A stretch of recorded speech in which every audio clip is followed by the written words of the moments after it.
बृहस्पति देव की कहानी। बृहस्पति भगवान की जय। प्राचीन काल में एक ब्राह्मण था। वह बहुत निर्धन था। उसके कोई भी संतान नहीं थी। उसकी स्त्री बहुत मलिनता के साथ रहती। वह न स्नान करती थी न किसी देवता का पूजन करती। प्रातःकाल उठते ही सबसे पहले भोजन करती, बाद में कोई अन्य कार्य करती थी। इससे ब्राह्मण देवता बड़े दुखी थे। बेचारे बहुत कुछ कहते किंतु उसका कोई परिणाम नहीं निकला। भगवान की कृपा से ब्राह्मण की स्त्री के कन्या रूपी रत्न पैदा हुई। वह कन्या अपने पिता के घर में बड़ी होने लगी। वह बालिका प्रातःकाल स्नान करके विष्णु भगवान का जाप करने लगी। बृहस्पतिवार का व्रत करने लगी। अपने पूजा पाठ को समाप्त करके स्कूल को जाती तो अपनी मुट्ठी में जौ भर कर ले जाती और पाठशाला के मार्ग में डालती जाती। वही जो स्वर्ण के हो जाते तो लौटते समय उनको बीन कर घर ले आती थी। एक दिन वह बालिका सूप में उन सोने के जौं को साफ कर रही थी फटक कर, तो उसकी माँ ने देख लिया और कहा, हे बेटी, सोने के जौ को फटकने के लिए सोने का सूप होना चाहिए। दूसरे दिन गुरुवार था। इस कन्या ने व्रत रखा और बृहस्पति देव से प्रार्थना करके कहा, हे प्रभु, मैंने आपकी पूजा सच्चे मन से की है तो मेरे लिए सोने का सूप दे दो। बृहस्पति देव ने उसकी प्रार्थना स्वीकार कर ली।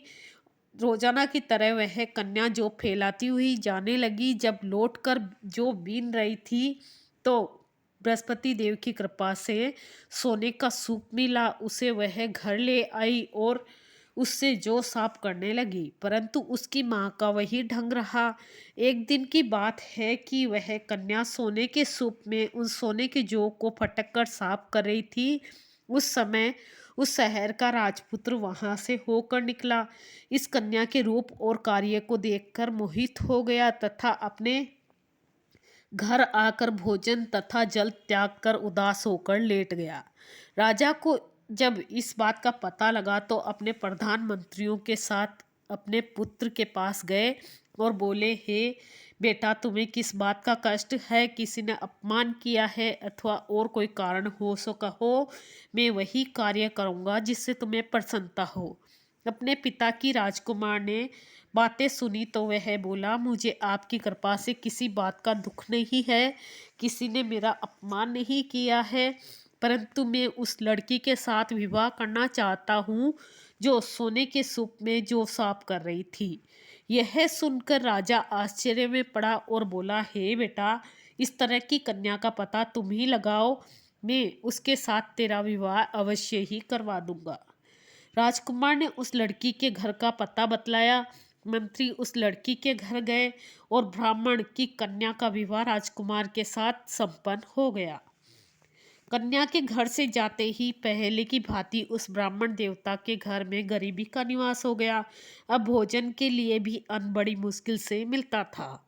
एक दिन दुखी होकर ब्राह्मण देवता अपनी पुत्री के पास गए। बेटी ने पिता की दुखी अवस्था को देखा और अपनी माँ का समाचार पूछा। तब ब्राह्मण ने सभी हाल कहा। कन्या ने बहुत सा धन देकर अपने पिता को विदा कर दिया। इस तरह ब्राह्मण का कुछ समय सुखपूर्वक व्यतीत हुआ। कुछ दिन बाद फिर वही हाल हो गया। ब्राह्मण फिर अपनी कन्या के यहाँ गया और सभी हाल कहा तो लड़की बोली, हे पिताजी, आप माताजी को यहाँ लिवा लाओ, मैं उन्हें विधि बता दूंगी जिससे गरीबी दूर हो जाएगी। वह ब्राह्मण देवता अपनी स्त्री को साथ लेकर पहुँचे तो पुत्री अपनी माँ को समझाने लगी, हे माँ, तुम प्रातःकाल उठकर प्रथम स्नान करके विष्णु भगवान का पूजन करो तो सब दरिद्रता दूर हो जाएगी।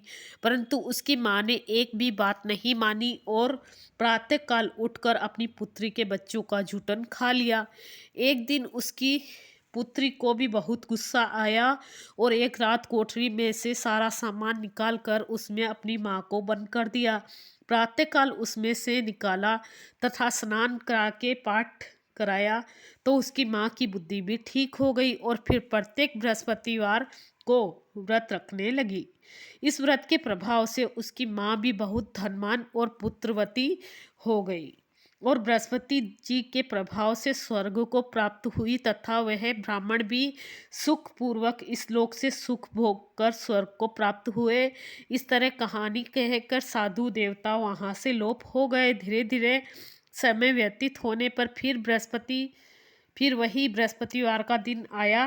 राजा जंगल से लकड़ी काटकर किसी शहर में बेचने गया तो उसे उस दिन से अधिक पैसा धन मिला। उससे वो चना गुड़ आदि लाकर बृहस्पतिवार का व्रत किया। उस दिन से उसके सभी कलेश दूर हो गए। परंतु जब दोबारा गुरुवार का दिन आया तो बृहस्पतिवार का व्रत करना भूल गया। इस कारण बृहस्पति भगवान नाराज हो गए। उस दिन उस नगर के राजा ने विशाल यज्ञ का आयोजन किया तथा शहर में ये घोषणा करा दी कि कोई भी मनुष्य अपने घर न भोजन बनावे न अग्नि जलावे, समस्त जनता मेरे यहाँ भोजन करने आवे। इस आज्ञा को जो न मानेगा उसके लिए फांसी की सजा दी जाएगी। इस तरह की घोषणा संपूर्ण नगर में करवा दी गई। राजा की आज्ञा अनुसार शहर के सभी लोग भोजन करने गए, लेकिन लकड़हारा कुछ देर से पहुंचा, इसलिए राजा उसको अपने साथ घर लिवा ले गए और ले जाकर भोजन करा रहे थे तो रानी की दृष्टि उस खूंटी पर पड़ी जिस पर उसका हार लटका हुआ था। वह वहां पर दिखाई नहीं दिया। रानी ने निश्चय किया कि मेरा हार इसी मनुष्य ने चुरा लिया है। उसी समय पुलिस को बुलवाकर उसको जेल खाने में डलवा दिया। तब राजा जेल खाने में गया तो बहुत दुखी होकर विचार करने लगा, न जाने कौन से पूर्व जन्म के कर्म से मेरे लिए यह दुख प्राप्त हुआ है। और उसी साधु को याद करने लगा जो कि जंगल में मिला था। उसी समय तत्काल बृहस्पति देव साधु के रूप में प्रकट हो और उसकी दशा को देखकर कहने लगे, अरे मूर्ख, तूने बृहस्पति देवता की कथा नहीं की, इस कारण तुम्हें दुख प्राप्त हुआ है। अब चिंता मत करो, बृहस्पतिवार के दिन जेल खाने के दरवाजे पर तुम्हें 4 पैसे पड़े मिलेंगे। उनसे तुम बृहस्पतिवार की पूजा करना और तेरे सभी कष्ट दूर हो जाएंगे। बृहस्पतिवार के रोज उसे 4 पैसे मिले। राजा ने कथा कही। उसी रात्रि को बृहस्पति देव ने उस नगर के राजा को सपन में कहा, हे राजा, तुमने जिस आदमी को जेल खाने में बंद कर दिया है वह निर्दोष है, वह राजा है, उसे छोड़ देना। रानी का हार उसी खूंटी पर लटका हुआ है। अगर तू ऐसा नहीं करेगा तो मैं तेरे राज्य को नष्ट कर दूंगा। इस तरह के रात्रि के सपने को देखकर राजा प्रातःकाल उठा और खूंटी पर हार लटका हुआ देखकर लकड़हारे को बुलाकर क्षमा मांगी तथा राजा के योग्य वस्त्र आभूषण देकर विदा किया। गुरुदेव की आज्ञा अनुसार राजा अपने नगर को चल दिया। राजा जब नगर के निकट पहुंचा तो उसे बड़ा ही आश्चर्य हुआ। नगर में पहले से अधिक बाग, तालाब, कुएं, बहुत सी धर्मशाला, मंदिर आदि बने हुए थे। राजा ने पूछा कि ये है किसके बाग और धर्मशाला है। तब नगर के सब लोग कहने लगे कि यह सब रानी और बांदी के हैं। तो राजा को आश्चर्य हुआ और गुस्सा भी आया। तब रानी ने यह खबर सुनी कि राजा आ रहे हैं तो उन्होंने बांदी से कहा कि हे दासी, देख, राजा हमको कितनी बुरी हालत में छोड़ गए थे। वह हमारी ऐसे हालत देखकर वापस लौट न जाए, इसलिए तू दरवाजे पर खड़ी हो जा। आज्ञा अनुसार दासी दरवाजे पर खड़ी हो गई और राजा आए तो उन्हें अपने साथ घर लिवा लाई। तब राजा ने क्रोध करके अपनी तलवार निकाली और पूछने लगे कि यह बताओ, तुम्हें यह धन कैसे प्राप्त हुआ है। तब उन्होंने कहा कि हमें यह सब धन बृहस्पति देव के इस व्रत के प्रभाव से प्राप्त हुआ है। राजा ने निश्चय किया कि 7 रोज बाद तो सभी बृहस्पति देव की पूजन करते हैं, परंतु मैं रोजाना दिन में 3 बार कहानी कहा करूँगा तथा रोज व्रत किया करूँगा। अब हर समय राजा के दुपट्टे में चने की दाल बंधी रहती तथा दिन में 3 बार कहानी कहता। एक रोज राजा ने विचार किया कि चलो अपनी बहन के यहाँ हो आवें। इस तरह विचार कर घोड़े पर सवार हो राजा अपनी बहन के यहाँ चलने लगा। मार्ग में उसने देखा कि कुछ आदमी मुर्दे को लिए जा रहे हैं। उन्हें रोककर राजा कहने लगा, अरे भाइयों, मेरी बृहस्पतिवार की कहानी सुन लो। वे बोले, लो, हमारा तो आदमी मर गया है, इसको अपनी कथा की पड़ी है। परंतु कुछ आदमी बोले, अच्छा कहो, हम तुम्हारी कथा भी सुनेंगे। राजा ने दाल निकाली और जब कथा आदि हुई तो मुर्दा हिलने लग गया। जब कथा समाप्त हुई तो मनुष्य राम राम करके खड़ा हो गया। आगे मार्ग में उसे एक किसान खेत में हल चलाता मिला। राजा ने उसे देखा और उससे बोला, अरे भैया, तुम मेरी बृहस्पतिवार की कथा सुन लो। किसान बोला, जब तक मैं तेरी कथा सुनूंगा तब तक 4 हरैया जोत लूंगा। जा अपनी कथा किसी और को सुनाना। इस तरह राजा आगे चलने लगा। राजा के हटते ही बैल पछाड़ खाकर गिर गए तथा उसके पेट में बहुत जोर से दर्द होने लगा। उस समय उसकी माँ रोटी लेकर आई। उसने जब यह हाल देखा तो अपने पुत्र से सब हाल पूछा और बेटे ने सब हाल कह दिया। तो बुढ़िया दौड़ी दौड़ी उस घुड़सवार के पास गई और उससे बोली कि मैं तेरी कथा सुनूंगी, तू अपनी कथा मेरे खेत पर ही चलकर कहना। राजा ने बुढ़िया के खेत पर जाकर कथा कही, जिसके सुनते ही बैल खड़े हो गए तथा किसान के पेट का दर्द भी बंद हो गया। राजा अपनी बहन के घर कुशलता से पहुंच गया। बहन ने भाई की खूब मेहमानी की। दूसरे रोज प्रातःकाल राजा जगा तो वह देखने लगा कि सब लोग भोजन कर रहे हैं। राजा ने अपनी बहन से कहा कि ऐसा कोई मनुष्य है जिसने भोजन नहीं किया हो, मेरी बृहस्पतिवार की कथा सुन ले। बहन बोली, हे भैया, यह देश ऐसा ही है। पहले यहाँ लोग भोजन करते हैं, बाद में कोई अन्य कार्य करते हैं। अगर कोई पड़ोस में हो तो देख आऊं।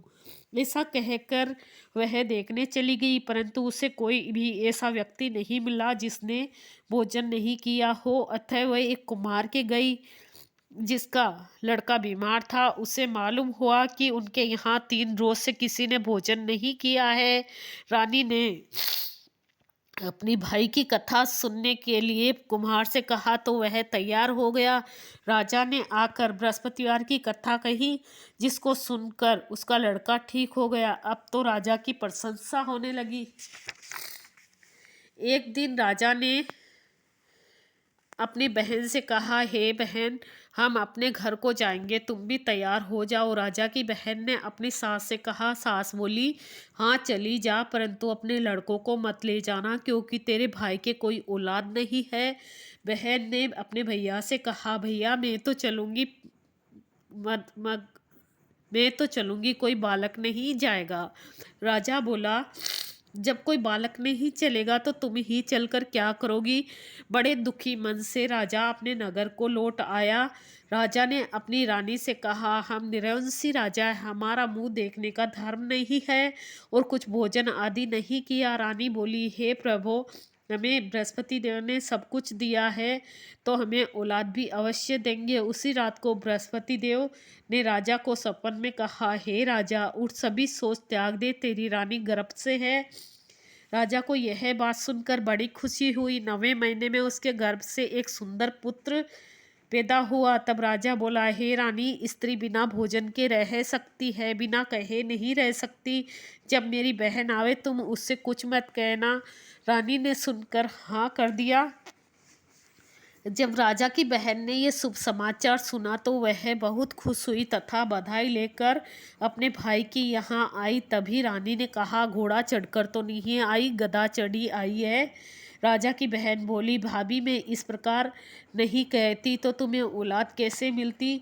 बृहस्पति देव ऐसे ही है, जैसी जिसके मन में कामनाएं हैं सभी को पूर्ण करते हैं। जो सद्भावना पूर्वक बृहस्पतिवार का व्रत करता है एवं कथा पढ़ता है अथवा सुनाता है, वो दूसरों को सुनाता है, बृहस्पति देव उसकी सभी मनोकामनाएं पूरी करते हैं। भगवान बृहस्पति देव उसकी सदैव रक्षा करते हैं। संसार में सद्भावना से भगवान जी का पूजन व्रत सच्चे हृदय से करते हैं तो उनकी सभी मनोकामनाएं पूरी होती है। जैसी सच्ची भावना से रानी और राजा ने बृहस्पति भगवान की कथा का गुणगान किया था तो उनकी सभी इच्छाएं बृहस्पति देव ने पूर्ण की थी, इसलिए कथा सुनने के बाद प्रसाद लेकर जाना चाहिए।